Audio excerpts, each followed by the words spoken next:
这是一款让无数玩家第一次感受到战争有多么残酷的作品。通过游戏视角所展现的斯大林格勒战役和太平洋战役，让玩家们在当年隔着屏幕都能感受到战争带来的迷茫与恐惧。人命在这里只不过是短短几秒钟的事情，犹如人间炼狱般的战场，让你心中产生了畏惧。但你的队友却是一个又一个的前赴后继，即使战死，对于他们来说也是光荣。可本以为占据了一切优势，即将迎接胜利的时候，一名日军士兵却从暗处杀了出来，并对你使用了板载冲锋。相信这款游戏曾给当时的许多玩家留下了深刻的印象。那么时隔多年的今天，黄魔就来给大家回顾这款无数玩家的二战游戏启蒙之作《使命召唤：战争世界》。本作的故事线被分为了苏军和美军两条战线。咱们先来讲美军的太平洋战役。在1942年8月，美军准备突袭日军在马金环礁的军事基地，他们派遣了列宾米勒所在的白给小队前往岛上侦察。果然，小队很快就被日军俘虏。鬼子军官想要从他们口中逼问出美军的主力位置，面对日军的严刑逼供，队友宁死不从，气得鬼子军官给他来了一根反方向的烟，并留下手下的士兵处置米勒二人。在日军士兵残忍的手段下，队友当场牺牲。当轮到米勒的时候，前来支援的罗巴克下士一刀捅爆了鬼子的腰子，而侥幸得救的米勒也加入了他们的小队。另一个队友沙利文中士则将头盔和手枪交给了米勒，接下来就是要将日军占领的村庄搅个天翻地覆。米勒随手抄起一把百式冲锋枪，在罗巴克下士发出的攻击信号下，跟随小队一同杀进了村庄之内。毫无防备的鬼子在小队的猛烈攻势下，根本无法做出任何反应，便被悉数歼灭。可日军这种狡诈恶徒却早已在岛上设下了各种埋伏。就在他们前往滩头阵地支援另一个小队的路上，队友不慎踩中了敌方的炸弹陷阱，紧随而至的就是数名日军发动了板载冲锋。好在米勒依靠着丰富的火力，才避免了与之近距离接触。小队也得以及时赶到滩头阵地，对前方正在交战的日军发动了猛烈攻势，并将被困在这里的友军解救了出来。众人得以再次前进。可前方一群装死的鬼子却成功吸引了小队的注意，敌人趁机发射了照明弹。下一刻，之前装死的鬼子嘴里高喊着天闹黑卡，对着小队就发动了板载冲锋，整个场面顿时乱作一团。依靠更为精良的武器，小队迅速解决了这些阴险的鬼子。面对日军设下的层层埋伏，疲于应付的小队只能想尽一切办法向着外面撤离。但想要离开这里，他们就得穿过日军的基地。迫不得已之下，小队只能冒险冲进了敌方的基地，并在日军的弹药库中安放好了炸药。可就在米勒即将抵达海岸边的时候，一个狡猾的鬼子却跳了出来，一刀 Q 中米勒。关键时刻，沙利文中士及时赶到，强行打断了鬼子想要接大的想法，并拖着米勒坐上了撤离的快艇。而之前设下的炸弹也将日军的基地彻底摧毁。时间来到了2年之后，米勒也早已成为了久经沙场的老兵。他与罗巴克和沙利文受命前往贝里留岛发动总攻，而米勒小队的任务便是攻占飞机场，瘫痪日军补给线。随着登陆艇向着海滩进发，这场战斗也正式打响。一路上随时都有登陆艇被火炮炸翻，还未抵达海滩，登陆艇就已被珊瑚卡住。一名东张西望的队友瞬间就被敌方的火力掀起了头盖骨，米勒也被炸到了水中。好在沙利文总是能在关键时刻救下米勒。面对日军早已设好的重机枪防线，他们立即呼叫了空中支援。在密集的高爆火箭弹幕齐射下，日军防线瞬间土崩瓦解。小队趁此机会立即向着日军的防御纵深推进。可还是有一些零星的日军在做顽强抵抗，他们有的依托在机枪堡垒，向着外面疯狂扫射，有的躲在树上或是草丛里。只要小队一靠近，他们立马就会发动板载冲锋。可面对强大的火力扫射，这样的举动也只是徒劳而已。在拿下一处阵地后，米勒等人找了一处应该比较安全的地方稍作休息。一旁的队友鲍伦斯基还在抱怨什么时候才能休息。沙利文本想安慰一下队友，可门外却突然冲进来了一名鬼子，一刀刺中了沙利文。这位总是能够救下米勒的战友，在眨眼之间便失去了生命。战场上没有时间悲伤，罗巴克接替沙利文成为了新的队长。只有拿下布满防空炮的机场，才是他们目前唯一的活路。眼见防空阵地即将失守，鬼子几乎利用了一切手段来防守机场。米勒小队本打算穿过沼泽，从侧翼包抄日军，但这里也早已布满了鬼子设下的埋伏。小队可谓是步履维艰的杀到了机场，眼见退无可退，鬼子们安排了大量人手和坦克死守机场，事态逐渐陷入僵局。就在这个时候，米勒却突然发现了久违的巴祖卡，他扛起巴祖卡火箭筒，对着鬼子的坦克就开始了一轮一轮的点射，恐怖的火力如摧枯拉朽一般，在顷刻间将敌人的防线撕开了一道缺口。妄图反抗的日军步兵也被连续的爆炸冲击波掀飞了数米远。就这样，装备上连发巴祖卡的米勒不但一马当先冲进了敌军占领的机场，甚至还打退了敌人的增援部队。事情过后，尽管美军占领了机场，但日军却还是控制着岛内地区，并且设下了无数个鬼子快乐洞。而美军要做的就是拿起李梅快乐火，给藏在战壕或是地洞里的敌人们做一顿他们最爱吃的红烧鬼子，保证一喷一个不吱声。靠着李梅快乐火，他们很快就摧毁了敌人的迫击炮阵地。但这些负隅顽抗的日军却依托丛林和山洞，设下了阻拦增援部队登陆的暗防炮。于是先一步登陆的米勒小队只能再次跟随大部队继续向着岛屿内深入。鬼子们不顾一切的妄图阻拦美军的攻势，但此时的米勒也捡到了自己最爱的榴弹发射器。他带领小队径直冲进了地道和洞穴编织成的战壕网。板载冲锋面对榴弹发射器的扫射，显得是那么的滑稽又可笑。米勒很快便杀进了敌人的炮兵指挥所，成功拿下了阻拦援军的暗防炮，为这场贝里留岛战役的胜利打下了基础。数个月后，美军向冲绳岛发动了进攻，而此时美军的黑猫中队也驾驶着水上飞机，在高空发现了为冲绳岛上的日军提供补给的商船编队。接到准许攻击的命令后，小队立即对商船开始了空中打击，机枪与高射炮不断喷吐火舌，对商船展开了一轮又一轮的扫射。日军的商船编队也就此沉入了海底。与此同时，黑猫中中队也收到了友军的求救信号，向冲绳岛进发的舰队遭到了日军的袭击。就在黑猫中队前去支援的途中，大量日军的临时战机从他们身边呼啸而过，向着美军舰队的方向飞去。为了挽救更多战友的生命，黑猫中队能做的就只有能打掉多少敌方的飞机就打掉多少。然而队友的飞机却在占据数量优势的临时战机攻击下瞬间解体。当他们赶到舰队所在的海域后，这里已然硝烟四起，大部分舰船都被日军彻底摧毁，空中还有数架向下俯冲的临时战机对舰队发动了死亡冲锋。黑猫中队依靠着水上飞机的优势飞到了海面之上，在敌方巡逻艇的攻击下尽可能挽救漂浮在海上的船员，但面对占据了天空的大量临时战机，水上飞机的子弹也即将被打空。关键时刻援军终于赶到，与敌方战机缠斗在了一起，黑猫中队这才得以从水上再次起飞。不久后，米勒也随小队前往了冲绳岛。在他们登陆冲绳以后，便一直陷入苦战，鬼子的埋伏越来越多，碉堡也做得越来越熟练，手段可谓是层出不穷。一路走来如履薄冰的米勒小队也早已身心疲惫，不过这一次将会是他们最后一次冒着生命危险上前线，因为他们已经抵达了日军最后的据点首里城，只要攻陷首里城便能结束这场战争。此时的首里城早已是残垣断壁，米勒也随小队准备在补给弹药后便攻入城内，但早已埋伏在树上和丛林的鬼子却对他们发动了偷袭，甚至展开了集体性的板寨冲锋，不过终究是临死前的反扑罢了。小队很快就攻入了城内，这里还有日军留下的迫击炮弹，米勒见效果比手榴弹好上不少，于是他凭借着迫击炮弹轻松便杀进了日军的作战指挥中心。在空无一人的广场之上，有着3名想要投降的鬼子，罗巴克和鲍伦斯基本想上前俘虏他们，但鬼子却是诈降。面对2选1的局面，米勒再次拿起迫击炮弹直接扔到了人群中间，因为米勒知道他没有开队友伤害。罗巴克安然无恙，但鲍伦斯基却站在原地不动了。与此同时，无数的日军从建筑里冲了出来，这些鬼子也早已完全丧失理智，米勒只能不断扔出迫击炮弹以阻止疯狂刷新的鬼子。随着空中支援赶到，日军藏身的建筑也被友军的空中打击夷为平地，他们也终于在历经了数年的担惊受怕后赢得了最后的冲绳岛战役。接下来便是苏军线。时间回到1942年9月，这是近代历史上最为血腥的战役，双方的伤亡达到了200万人以上，同时也是第2次世界大战的转折点。这便是著名的斯大林格勒战役，德军攻入城内，与苏军展开了激烈的巷战。而在一处水池中，列兵迪米特里在残垣断壁中醒来，身边那些战斗至最后一刻的战友早已牺牲，哪怕是还有一口气尚存的士兵，也会被德军无情射杀。见德军士兵离开，侥幸逃过一劫的迪米特里趁此机会与同样装死的雷泽诺夫中士会合，复仇的意志驱使着2人向着前方缓缓爬去。雷泽诺夫因为手部受伤无法瞄准，所以他将手里的莫西纳杆交给迪米特里观察前方，而前方的车里是一名叫海因里希的德军军官。这名军官犯下了太多不可饶恕的罪孽，所以雷泽诺夫一直都在搜寻他的踪迹。不过现在还不是动手的时候，一旦开枪，他们也将死无葬身之地。待海因里希走后，迪米特里依靠轰炸机的轰鸣声以掩盖手中的枪声，清除掉了前方看守的敌人。趁此机会，2人逃到了一处酒馆，这里曾是雷泽诺夫与亲人朋友欢聚的地方，如今他们都已死在敌人枪下。看着空荡的酒馆，雷泽诺夫发誓他们一定会把战火带到敌人的土地之上。为了猎杀海因里希，雷泽诺夫决定埋伏在他必经路上的一栋建筑里。前进的路上，2人还顺带除掉了一名胆敢袭击他们的狙击手。就在他们试图穿过一处建筑时，敌方一批落单的巡逻队出现在了街道之上。迪米特里本打算放他们过去，但手里的莫西纳杆却不慎擦枪走火，敌人的喷火兵立即向着建筑内喷出了熊熊的火焰，2人只能一路匍匐前进，避免被火焰灼烧。大火很快就蔓延到了整座建筑，迪米特里被倒塌的木板砸中，好在雷泽诺夫及时将他救了出来。2人一路向着外面狂奔，终于在最后一刻逃出了建筑。可一波未平，一波又起，德军的喷火兵很快就找了过来。就在他们打算烧死2人的时候，赶来支援的友军将他们救了下来。原来这支小队正打算突袭北边的通讯所，以阻止敌方呼叫支援。2人见状，毫不犹豫地前往高处，准备用狙击步枪支援同志们。迪米特里抓到机会，一枪打爆了喷火兵的燃料罐，接着便开始扫射没有丝毫防备的其余士兵。战友们趁此机会立即向着通讯所发动了进攻。2人拿上反坦克狙击步枪，再次转移阵地。当他们赶到合适的狙击位后，队友们已经占领了通讯所，海因里希也正在前方的指挥所内，但敌方的支援却在此时赶到。由于攻势太过猛烈，通讯所内的战友们很快就全部战死，但他们的牺牲却不会被辜负。激烈的枪声很快就把海因里希赶了出来。这位狡猾的军官想要利用卡车与坦克作为掩体，以进行极端逃窜。好在迪米特里凭借一发精准的弹夹，终于除掉了这个罪大恶极的敌方军官。但现在还不是高兴的时候，敌人的炮火很快就瞄准了他们。2人在坦克的瞄准下，径直跳进了下方的河流之中。终于在完成任务后全身而退。时间很快来到了3年之后，此时的苏联已经对德国展开了全面反扑。雷泽诺夫与迪米特里也被派往了施劳夫高地，那是德国首都前的最后一道防线。不幸的是，迪米特里被德军俘虏。不过雷泽诺夫这一身同志可不是白叫的，他带领战友们冲进了屋内。只要有雷泽诺夫在，迪米特里就能无数次夺过死神的镰刀。随着战友们高喊一声乌拉，步兵与坦克不断向着前方推进。早已不负当初的德军只能被苏联红军们打得节节败退。见敌方基地还有最后固守的4辆坦克，迪米特里捡起了一把坦克杀手，在1秒5发的坦克杀手一轮又一轮的点射下，坚固的坦克瞬间化为废铁。没有了重型装甲，敌人根本无法阻挡这猛烈的攻势。德军基地很快就被苏军攻破。之后，迪米特里和雷泽诺夫也驾驶坦克与友军一起对施劳夫高地发起了进攻。T-34坦克汇聚成一股钢铁洪流，将敌方的一切抵抗碾碎在了履带之下。迎接他们的是德军最后的重型装甲部队，但敌人所面对的是数倍于己的滚滚洪流，以及绝对的空对地火力压制。敌方的装甲部队就这样全部被炸成了碎片，而雷泽诺夫也与迪米特里跟随大部队乘上了前往柏林的火车。在雷泽诺夫看来，只要迪米特里这位无数次逃脱死亡的战友还活着，那么这支军队的心脏便牢不可破。此时，苏联红军和柏林之间已经没有了阻碍，他们很快便来到了敌人的首都柏林，这也将是他们以眼还眼的最终一战。伴随着卡秋莎弹幕的一轮倾泻，高喊着乌拉的战士们不顾一切地冲进了柏林的市区。迪米特里和雷泽诺夫带领小队杀进了一处疯人院，将这里试图反抗的敌军悉数歼灭。无论是街道之上还是小巷之中，敌人的士兵皆被清空，敌方也准备在柏林的心脏国会大厦进行最后的殊死抵抗。他们开始向着自己的城市进行导弹轰炸，为了躲避轰炸，他们进入了柏林的地铁隧道之中。这里同样有着一些顽强抵抗的敌人，见无力阻止苏军的攻势，他们甚至不惜打开水闸，淹没了整座地铁隧道。不过有雷泽诺夫在，迪米特里始终能够逃过一劫，而国会大厦就在他们前方不远处。但一旁的战友切尔诺夫面对最后的一战，却开始多愁善感了起来。雷泽诺夫见到这一幕，顿时气愤不已。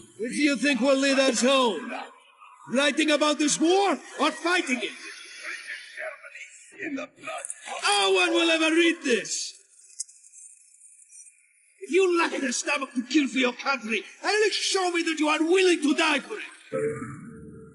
让情绪不好的切尔诺夫担任旗手后，雷泽诺夫与迪米特里来到了国会大厦的广场之上，那是一切罪恶的源头。而这一天也是属于他们的复仇之日。雷泽诺夫也实现了自己的诺言，将战火带到了敌人的土地之上。此时双方都已经杀红了眼，苏联红军不顾敌人的枪林弹雨，悍不畏死的向着前方冲去。退无可退的德国士兵从大厦之中源源不断的冲了出来，而迪米特里则顶在了最前线，将这些试图反扑的敌人死死的堵在了门口。随着封锁线被打开，担任旗手的切尔诺夫率先冲了上去，但敌人的喷火兵却突然出现，将切尔诺夫烧成了重伤。见战友命不久矣，雷泽诺夫也展现了自己暖心的一面。他小心翼翼地将切尔诺夫的日记放进了自己的怀里，但前方的战士可不能耽误。在雷泽诺夫的带领下，他们径直杀进了国会大厦。此时的敌人还在做最后的零星抵抗。往日奢华的国会大厦，此时已是一片狼藉。战友们抢占了一切可能的优势点，面对势不可挡的苏军，敌人的残兵败将根本无法阻拦。就这样，迪米特里随大部队一路杀到了国会大厦顶层。此时的卡秋莎弹幕依旧还在不停地席卷柏林。为了宣告属于他们的胜利，迪米特里拿起了自己祖国的红旗，一步一步地向着前方走去。可就在迪米特里即将享受胜利的喜悦之时，一名敌方士兵却突然出现，一枪将他打成了重伤。下一刻，带着滔天杀意的雷泽诺夫毫不犹豫地从后面冲了上来。